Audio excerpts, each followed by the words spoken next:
The afternoon sun filtered through the tall windows of Millbrook Public Library, casting long shadows across the worn wooden floors. Catherine Morrison, Cate to everyone who knew her, carefully arranged the returned books on the circulation desk, finding comfort in the familiar routine. At 42, she was still adjusting to life as a newly single woman in a town where everyone knew everyone else's business.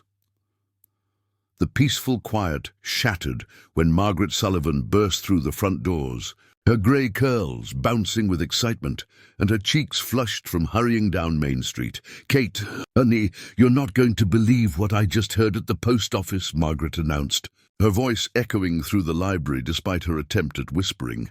Kate's stomach clenched. In the 3 months since her divorce from David was finalized, she'd grown to dread Margaret's breathless announcements. The woman meant well, but her timing was always terrible. "What is it, Margaret?" Cate asked, though part of her didn't want to know. "It's about David and Linda Hayes. They got married yesterday, had a little ceremony at that chapel over in Pine Ridge. Can you believe it? Just 3 months after your divorce papers were signed." The stack of books slipped from Kate's hands, hitting the floor with a thunderous crash that made both women jump. She knelt quickly to gather them, hoping Margaret wouldn't notice her trembling fingers. Linda Hayes, her former best friend since childhood, the woman who'd held her hand through her mother's funeral, who'd been maid of honor at her wedding to David 15 years ago. "I'm happy for them," Cate managed to say, her voice steadier than she felt. Margaret leaned closer, lowering her voice to what she probably thought was a whisper. "Well, that's very Christian of you, dear. But between you and me, I heard from Betty at the flower shop that the whole thing seemed awfully rushed. Like they had some kind of reason they couldn't wait." Something cold settled in Kate's chest, but she forced a smile. "People fall in love, Margaret. Sometimes it happens fast." Margaret's expression suggested she wasn't buying it. "Well, you're a better woman than I am. If my husband had run off with my best friend right after our divorce, Margaret, I really need to get these books processed before closing time." The older woman took the hint, patting Kate's shoulder with well-meaning sympathy before heading toward the mystery section. Cate remained crouched on the floor, pretending to organize the scattered books while her mind reeled. David and Linda married. The betrayal felt fresh all over again, even though she'd suspected something was happening between them during those last awful months of her marriage.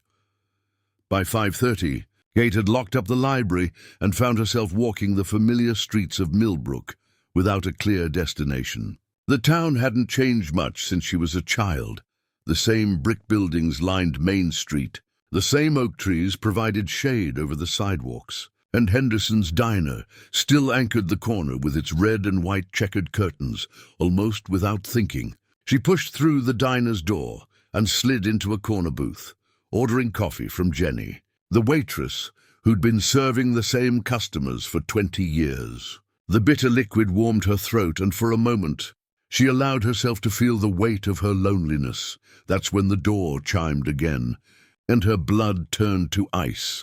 David walked in first, his dark hair now showing threads of silver at the temples. His insurance agent smiled firmly in place. Behind him came Linda, looking radiant in a way that made Kate's chest tighten. Her blonde hair was styled differently, softer, more feminine, and she wore a simple white dress that seemed to glow in the diner's fluorescent lighting. They hadn't seen her yet, but Cate found herself trapped in the booth, unable to move as they selected a table near the window. She watched David pull out Linda's chair, the gesture so familiar it hurt. He'd done the same thing for Cate countless times during their marriage. Then Linda's eyes met hers across the restaurant. The color drained from Linda's face, and she whispered something urgent to David. His head turned, and when he spotted Cate, his expression shifted from surprise to something that might have been guilt. Or maybe that was wishful thinking. To her horror, David stood and walked over to her booth, his practiced smile wavering slightly. "Cate. Hi, how are you doing?" "Fine." The word came out clipped, professional. "Congratulations on your marriage." "Thanks. Look, I know this is awkward, but Linda and I were talking and we'd like to clear the air. Maybe we could meet tomorrow and talk? All of us together." Cate glanced past him to where Linda sat frozen in her chair, both hands pressed against her stomach in a gesture that seemed protective, nervous. "I don't think that's necessary, David. Please. Just coffee. Tomorrow morning at the park? 10 o'clock? Something in his tone, a desperation she'd never heard before, made her nod against her better judgment. Fine, 10 o'clock. David's relief was visible. He started to say something else, but Linda appeared beside the table, her face pale and strained. "We should go," Linda said quickly. "I'm not feeling well." "Of course. Sorry, Cate. We'll see you tomorrow." As they left, Cate caught Linda whispering urgently, "We can't tell her yet. Not like this." "Tell her what?" Cate stared after them, through the diner's window, watching David help Linda into his car with careful, almost reverent attention.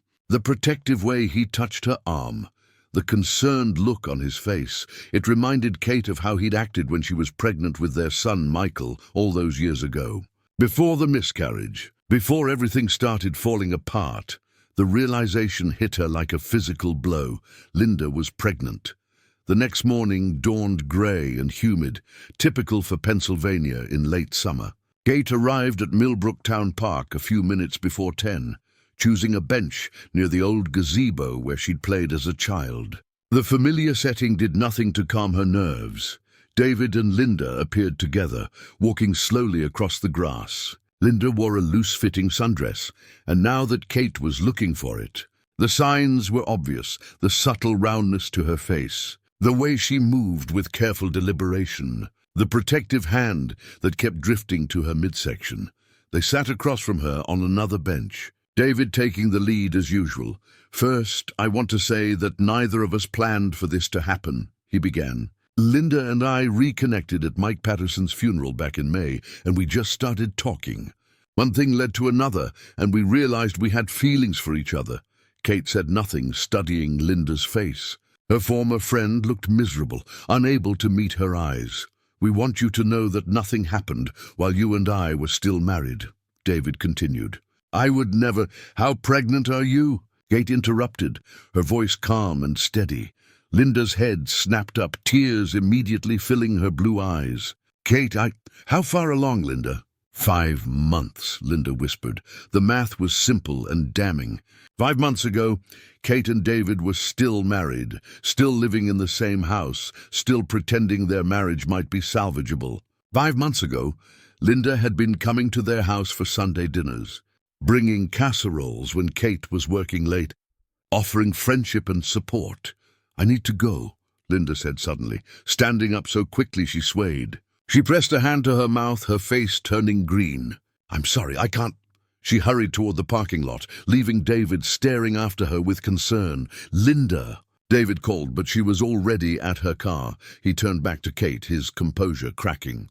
"Look, it's complicated. The timing is bad, I know that, but the timing is bad."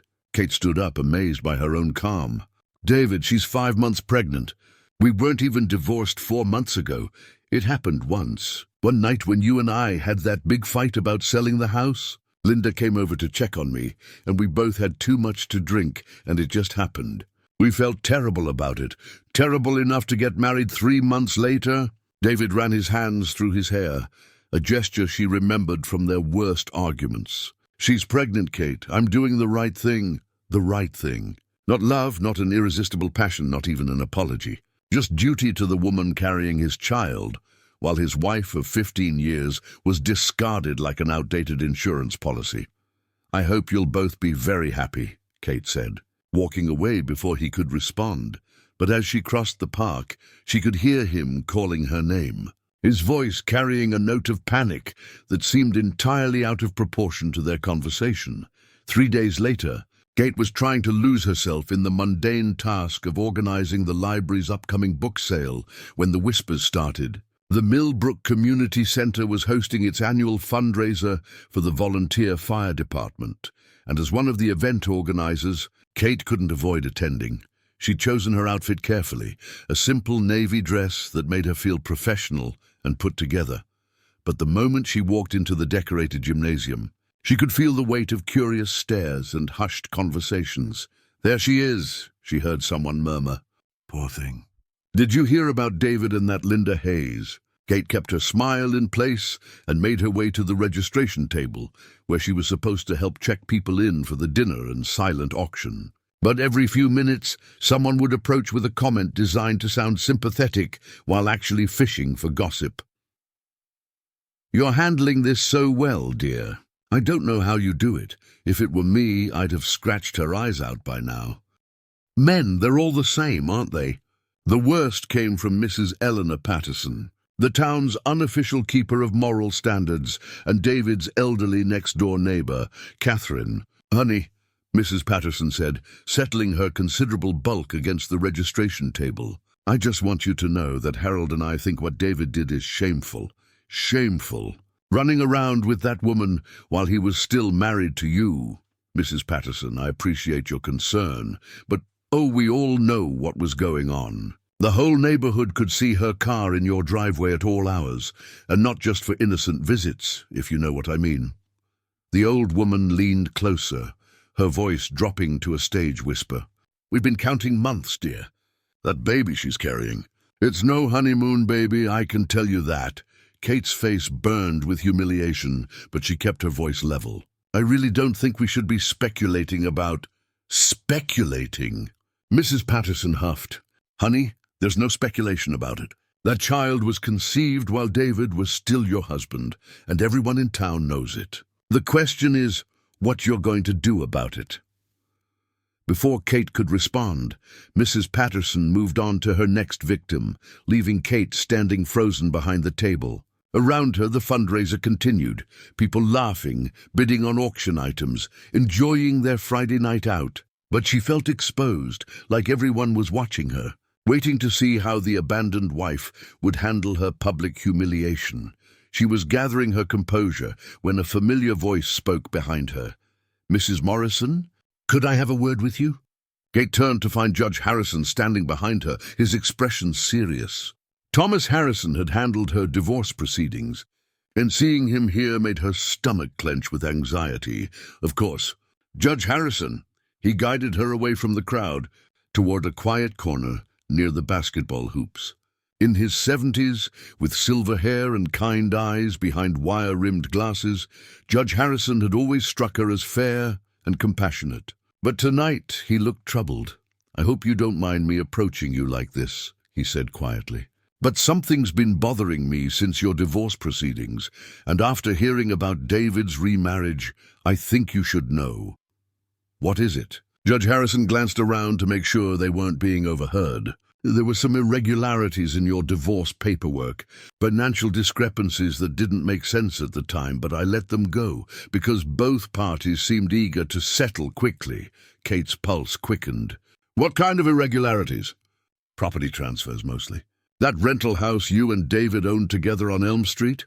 According to the final settlement, you agreed to sign over your half to him in exchange for keeping the family home. But the paperwork seemed rushed, and there were some signatures that looked questionable." The blood drained from Cate's face. The rental property had been her idea, purchased 5 years ago as an investment when David's insurance business was doing well. She'd put her inheritance from her mother toward the down payment, and the rental income had helped them through some lean years. "I never agreed to sign over my half," she whispered. "David said we'd sell it and split the proceeds." Judge Harrison's expression grew grave. "Mrs. Morrison, I think you need to review your settlement documents very carefully, and if you find what I suspect you might find, you should consider hiring an attorney." He reached into his jacket and pulled out a manila folder. "I made copies of everything before the files were archived. Your signature isn't the only one that looks questionable." As Cate took the folder with trembling hands, she felt the last pieces of her old life crumbling away. David hadn't just betrayed her with Linda, he'd stolen from her. The next morning, Cate sat in her small apartment above the flower shop, surrounded by divorce documents and financial records. The more she studied the papers Judge Harrison had given her, the clearer the deception became. Her signature on the property transfer looked nothing like her actual handwriting, and the date on the document was from a day when she'd been visiting her sister in Philadelphia. She had the plane ticket stubs to prove it. But confronting David about fraud felt impossibly daunting. What if she was wrong? What if her memory was playing tricks on her? What if he convinced everyone that she was just a bitter ex-wife making false accusations? By noon, her anxiety had transformed into cold fury. She drove to David's insurance office on Main Street, a converted Victorian house with a hanging wooden sign that read, "Morrison Insurance, protecting your future since 1995. The irony wasn't lost on her. David's secretary, a sweet woman named Rose, who'd always liked Cate, looked uncomfortable when she walked in. "Hi, Mrs. Morrison, I'm sorry, I don't know what to call you now." "Cate is fine, Rose. Is David available?" "He's on a call, but I'm sure he'll make time for you." "That won't be necessary." Cate walked past Rose's desk toward David's office. Ignoring the woman's protests, David looked up from his computer as she entered, his expression shifting from surprise to wariness. "Cate, what are you doing here?" She closed the door behind her and took a seat across from his desk, placing the manila folder on the polished wood surface between them. "I had an interesting conversation with Judge Harrison last night." David's face went pale. "Judge Harrison?" "About irregularities in our divorce settlement. Specifically, about the rental property on Elm Street and how I supposedly signed over my half to you." She opened the folder and pulled out the forged documents. "This isn't my signature, David." For a moment, David said nothing, his eyes fixed on the papers. When he finally looked up, his expression had hardened into something she'd never seen before. "You're being ridiculous. Of course it's your signature. You were emotional during the proceedings. Maybe you don't remember signing everything clearly. I was in Philadelphia that day, visiting Sarah. I have the plane tickets." "David, I was never here to sign these papers." David stood up abruptly, pacing behind his desk. "This is exactly what I expected from you. You can't handle seeing me happy with Linda, so you're making up stories about fraud and forged signatures. It's pathetic, Cate." His words hit her like a slap, but she held her ground. "Show me the original documents, then. If everything's legitimate, you should have copies with my real signature. I don't have to show you anything. The divorce is final. The property is mine. And I'm not going to stand here and listen to these accusations from a bitter ex-wife who can't move on with her life." The cruelty in his voice shocked her. This was the man she'd loved for 15 years, the man she'd planned to grow old with. When had he become someone who could look her in the eye and lie so casually? Before she could respond, the office door opened and Linda walked in, looking flustered and upset. She stopped short when she saw Cate, her hand instinctively moving to protect her rounded belly. "I'm sorry. I didn't know you had a client," Linda said quietly. "She's not a client," David snapped. "She's here making wild accusations about our divorce settlement." Linda's eyes widened, and she looked between them with obvious distress. "David, maybe you should just what?" David's voice rose, and Cate was startled by the venom in it. "Give in to her delusions. Let her harass us because she's jealous." "I'm not jealous," Cate said, standing up. "I'm trying to understand why you forged my signature and stole property that was rightfully half mine." "David," Linda said urgently, "maybe we should just tell her." "Shut up." David whirled on Linda, his face red with anger. "You've done enough damage already.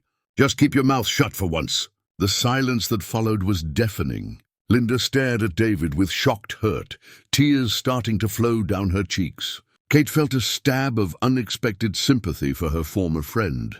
Seeing the fear in her eyes as she looked at the man she'd just married, "I think I should go," Cate said quietly. But as she reached for the door, Linda spoke in a voice barely above a whisper. "He's planning to sell the property and leave town." David's face went white. "Linda, don't." "I can't do this anymore," Linda said, her voice breaking. "I can't keep pretending everything's okay when I know what you did to her." Cate turned back, her heart pounding. "What are you talking about?" Linda looked at David with something like disgust. "Tell her the truth or I will."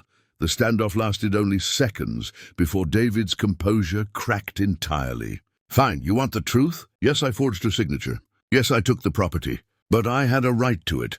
I was the one making the mortgage payments while she was playing librarian for minimum wage. I earned that property. With my inheritance money, Cate said quietly. Money you would have wasted anyway. At least this way, it's going toward something useful, toward our child's future. He gestured toward Linda, who flinched at his words. Our child. Cate looked between them, understanding dawning. You mean the child you conceived while we were still married? David's jaw tightened. That was a mistake. One night, when you and I were barely speaking to each other. But Linda's pregnant now, and I'm taking responsibility. By stealing from your wife and lying in court. By doing whatever it takes to provide for my family. David's voice was cold, final. The property sale closes next week, and Linda and I are moving to Florida. You can hire all the lawyers you want, but by the time they sort through the paperwork, we'll be long gone.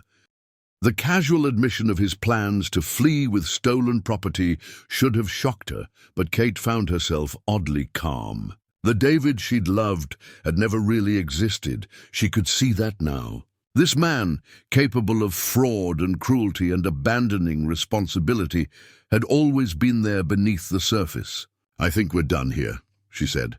But as she opened the door, she heard Linda speak one more time. I'm sorry, Cate, for everything. You deserved so much better than this. That afternoon, Cate sat in her apartment staring at her phone, trying to work up the courage to call an attorney. The whole situation felt surreal, like something that happened to other people, not to quiet librarians in small Pennsylvania towns. She was still debating what to do when someone knocked on her door. Through the peephole, she saw Linda standing in the hallway looking nervous and pale. Against her better judgment, Cate opened the door. Can I come in, please? I need to talk to you. Cate stepped aside, and Linda entered the small apartment, her eyes taking in the simple furniture and boxes that Cate still hadn't unpacked from the move. I know you hate me, Linda began, settling carefully onto the couch.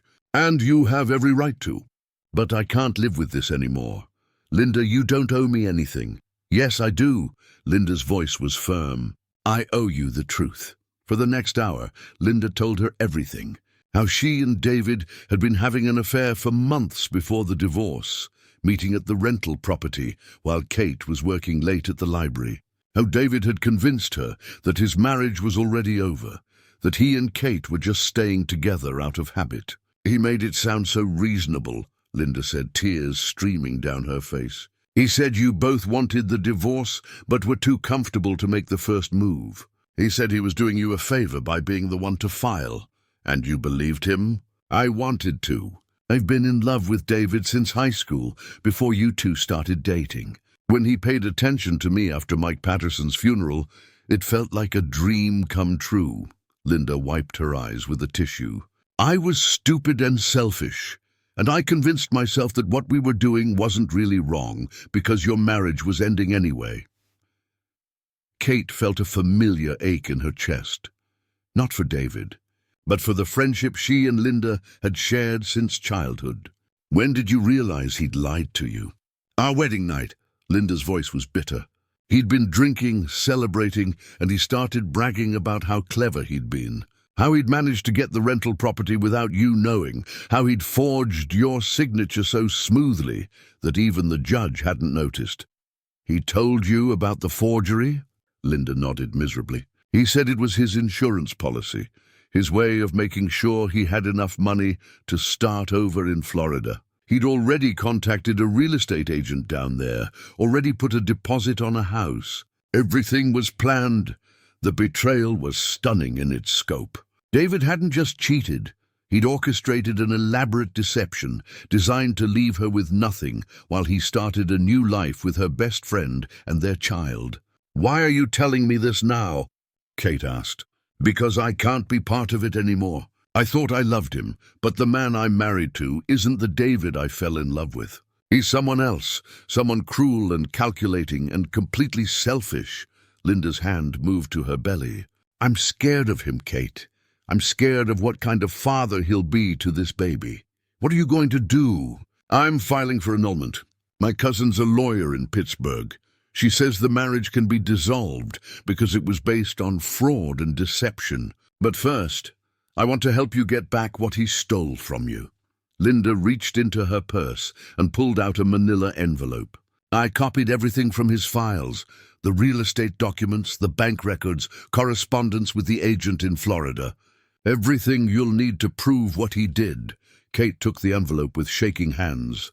"Why would you risk this? If he finds out, he already knows I'm leaving him. I told him this morning, right after you left the office. That's why I came here. I'm staying at my sister's house tonight, and I wanted to give you these before I lost my nerve." As Linda prepared to leave, she paused at the door. "Cate, I know this doesn't change anything, but I want you to know that our friendship meant everything to me. Losing you was the worst part of all of this." Before Cate could respond, Linda was gone, leaving her alone with the evidence of her ex-husband's crimes. That evening, Cate spread Linda's documents across her kitchen table, comparing them to the papers Judge Harrison had given her. The pattern of deception was clear and devastating. David had been planning his escape for months, systematically transferring assets and forging documents while maintaining the pretense of an amicable divorce. She was so absorbed in the paperwork that she almost didn't hear the car door slam outside. But when she looked through her window, her blood turned to ice. David was walking toward her front door, and his expression was murderous. The pounding on her door was violent, aggressive. "Cate, open up!" I know Linda was here. She considered calling the police, but something made her open the door instead. Maybe it was 15 years of marriage, or maybe she just needed to see who David really was beneath the mask he'd worn for so long. He pushed past her into the apartment, his eyes immediately going to the documents scattered on her table. "Where is she?" he demanded. "I don't know. Don't lie to me. She took files from my office, and now she's gone." "What did you two cook up together?" For the first time in months, Cate felt completely unafraid of him. "We didn't cook up anything, David. Linda just decided to tell the truth for once." David's face was red with rage. "That sanctimonious little witch. She comes crying to me about being pregnant, begging me to leave you and marry her, and now she wants to play the innocent victim." "She begged you to leave me. She gave me an ultimatum. Divorce you and marry her, or she'd tell you about the baby and the affair. So I did what she wanted, and now she's having second thoughts because she found out I'm not some romantic hero from her fantasies." The revelation was like a physical blow. Linda had orchestrated her own betrayal, manipulated David into destroying his marriage, and then developed a conscience only after getting what she wanted. "You're both pathetic," David continued, pacing around her small living room like a caged animal. "But I'm not going to let either of you ruin my plans. That property sale is going through, and I'm leaving for Florida with or without Linda. The police will find you." David laughed, the sound harsh and bitter. "With what evidence? Linda's word against mine? She's an emotional, pregnant woman who's just left her husband, who's going to believe her. And you're a bitter ex-wife making accusations. By the time anyone takes you seriously, I'll be long gone." He was probably right, Cate realized. Even with the documents Linda had provided, proving fraud in court would take time. Time David wouldn't give them. But as he continued his rant, Cate heard something that made her heart race, sirens in the distance growing closer. David heard them too. His head snapped toward the window and his face went pale. "What did you do?" "I didn't do anything." But as the sirens grew louder, Cate remembered Linda's parting words about staying at her sister's house. Her sister Karen, who was married to a state trooper. The police cars pulled up outside with their lights flashing, and David's bravado crumbled instantly. "This isn't over," he said as officers pounded on the door. "Whatever you think you've accomplished, this isn't over." But Cate was no longer listening to him. She was opening the door for the police, ready to tell them everything. The arrest was swift and efficient. David Morrison, charged with fraud, forgery, and theft, was led away in handcuffs while half the neighborhood watched from their windows. The stolen property transfer was voided pending investigation, and a judge issued an order freezing David's assets until the case could be resolved. 3 days later, Cate sat in Judge Harrison's chambers as he reviewed the evidence Linda had provided. "This is one of the most clear-cut cases of divorce fraud I've seen in 30 years on the bench," the judge said, signing the order that restored Cate's ownership of the rental property. "You'll also be entitled to damages for the attempted sale, plus interest and legal fees." "What about Linda?" Cate asked. "Mrs. Hayes, or Mrs. Morrison, I suppose, has filed for annulment based on fraud and deception. Given the circumstances, I expect it will be granted within the month. She's also agreed to testify against David in exchange for immunity." As Cate left the courthouse, she felt lighter than she had in months. Not happy exactly, too much had been broken for that, but free. Free from David's lies, free from the weight of betrayal, free to build whatever life she chose. 1 month later, Cate sat in Henderson's diner across from Linda, watching her former friend cradle her coffee cup with both hands. Linda was showing prominently now, her pregnancy unmistakable, but the glow Cate had noticed on her wedding day was gone. In its place was a sadness that seemed to emanate from somewhere deep inside. "How are you feeling?" Cate asked. "Tired, scared, relieved, I think." Linda managed a small smile. "The annulment went through yesterday. I'm officially no longer married to David Morrison. And the baby, due in December. I've decided to raise her. Yes, it's a girl on my own. My family's been incredibly supportive, considering how badly I messed up." They sat in comfortable silence for a moment, watching the familiar rhythm of small-town life through the diner's windows. Mrs. Patterson was holding court at the counter, no doubt sharing the latest gossip about David's imprisonment and the scandal that had rocked Millbrook's sense of itself as a place where such things didn't happen. "Margaret told me you got promoted to head librarian," Linda said. "Last week. Better pay, better hours, and I get to implement some programs I've been thinking about for years." Cate smiled. "I'm going to start a reading group for single mothers. I think there might be more demand for it than people realize." Linda's eyes filled with tears. "Cate, I know I don't deserve your forgiveness." "Stop!" Cate reached across the table and squeezed Linda's hand. "We both made mistakes. We both trusted someone who didn't deserve it, but we also both found the courage to do the right thing in the end. I destroyed your marriage. My marriage was already destroyed." David made sure of that. Kate's voice was gentle but firm. "You were just another one of his victims." "Linda, it took me a while to see that, but it's true." Through the window, Cate watched a young woman enter the library across the street. A stack of legal documents clutched in her hands and worry etched across her face. Another story beginning. Another person facing the kind of crisis that had brought Cate and Linda to this moment. "Do you think we can be friends again?" Linda asked quietly. Cate considered the question seriously. Could they rebuild what had been broken? Could trust be restored after such fundamental betrayal? She thought about the woman she'd become over the past few months. Stronger, more independent, less willing to accept other people's versions of reality without question. "I think we can try," she said finally. "But it will take time." Linda nodded, understanding. "I have time." 6 months later, Cate stood in the main room of Millbrook Public Library, watching as families gathered for the Saturday morning story time. Sunlight streamed through the tall windows, illuminating the faces of children, seated cross-legged on the colorful carpet, their eyes bright with anticipation. Linda sat in the back, with her 3-month-old daughter Emma sleeping peacefully in her arms. The month since Emma's birth had been challenging. Sleepless nights, financial stress, the complicated emotions of single motherhood, but Linda had faced each difficulty with a quiet determination that reminded Cate of the girl she'd befriended in elementary school. Their friendship was different now, more cautious, built on a foundation of hard-won honesty rather than childhood loyalty, but it was real in a way their previous relationship had never been.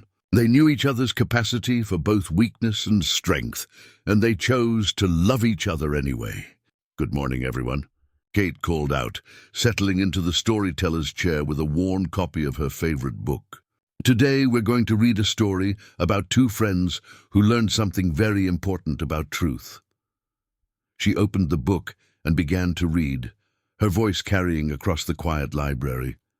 Once upon a time, there were two friends who discovered that the truth, no matter how painful, always sets you free. In the back corner of the room, partially hidden behind the biography section, a young woman sat alone with a stack of legal documents spread across a small table. She listened to Cate's story, while occasionally glancing at papers that clearly troubled her pen hovering uncertainly over what looked like divorce paperwork. Cate caught her eye and smiled encouragingly. Tomorrow, she would make sure to mention the library's new legal aid clinic and the support group for women facing life transitions. Today, she would simply continue reading about friendship and forgiveness and the courage it takes to start over. Because in small towns like Millbrook, everyone deserved a second chapter to their story. Everyone deserved the chance to choose truth over comfortable lies, to choose growth over stagnation, to choose hope over fear. And sometimes, if they were very lucky, they found that the ending was just another beginning. Thank you for listening to this story until the end. If you enjoyed it, please support the channel, subscribe, leave a like, and share your thoughts in the comments so you don't miss the next episodes. See you in the next story.